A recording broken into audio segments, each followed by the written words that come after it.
All right, welcome back. The title of this mini lecture is D-Day, and there's a lot of things to know about the Allied landing in Normandy, France on the 6th of June 1944. But we're going to try to talk about five big things that you should think about or that you should know as you start to process this event. The first thing is Dieppe and St. Nazaire. After the bombing of Pearl Harbor, within weeks, Winston Churchill and others from England began meeting with the Americans, and it became clear that both sides had a different view about how to tackle the Nazis, about how to conduct war against Germany and Japan.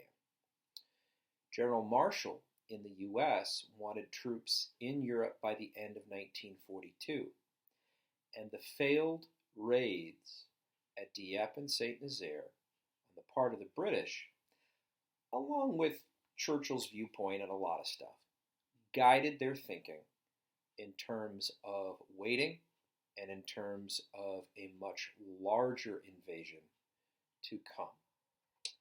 A second thing, then, for us to understand would be planning and the importance of General Eisenhower.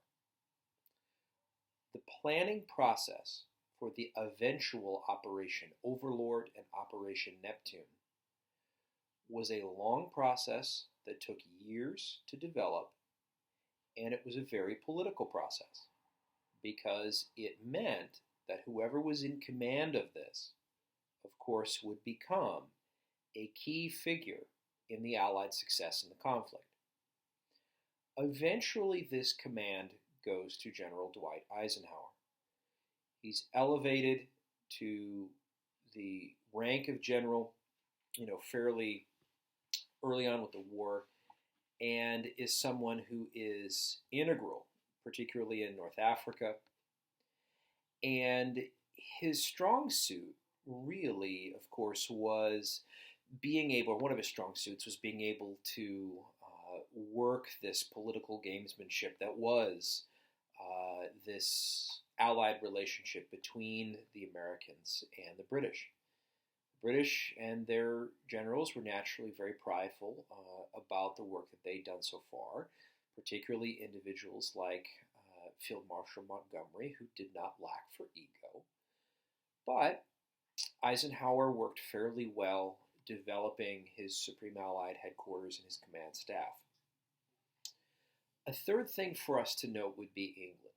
Beginning in 1942 in Northern Ireland, across the UK, you will see the ramping up of supplies, the increased deployment of troops to the country, and an acquisition of multitude of resources as the Americans begin to put millions of soldiers into the country to prepare for the invasion.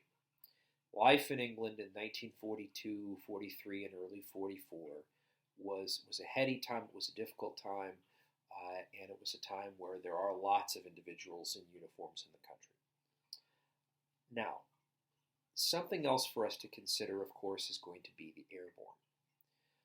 Eventually, the planning process led the Allies to an invasion of Normandy, where there would be an amphibious assault, but in order to conduct it effectively, they landed divisions of airborne soldiers basically on either side and then moved the infantry divisions forward. So those airborne divisions would be central then to protecting the amphibious landings. So the 101st Airborne and the 82nd Airborne for the Americans, 1st Airborne, 6th Airborne for the British, right? These are going to be key units on that first night, that morning of, when it comes to getting things ready. Something else to consider is the landings themselves. This was a very, very, very difficult process. The Atlantic Wall was no picnic, and I know that for many of us in the 21st century, when we think about this or relate to it, we tend to do it through film, and we tend to do it through video games, things like Medal of Honor, all of that. War's not a movie. War's not a video game.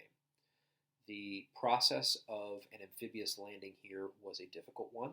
The creation of the landing craft to facilitate this was revolutionary in being able to conduct this effectively. And by the end of the day, the Allies have over 100,000 men ashore. Now, the Normandy campaign would be difficult, but D-Day was a successful day. Thank you.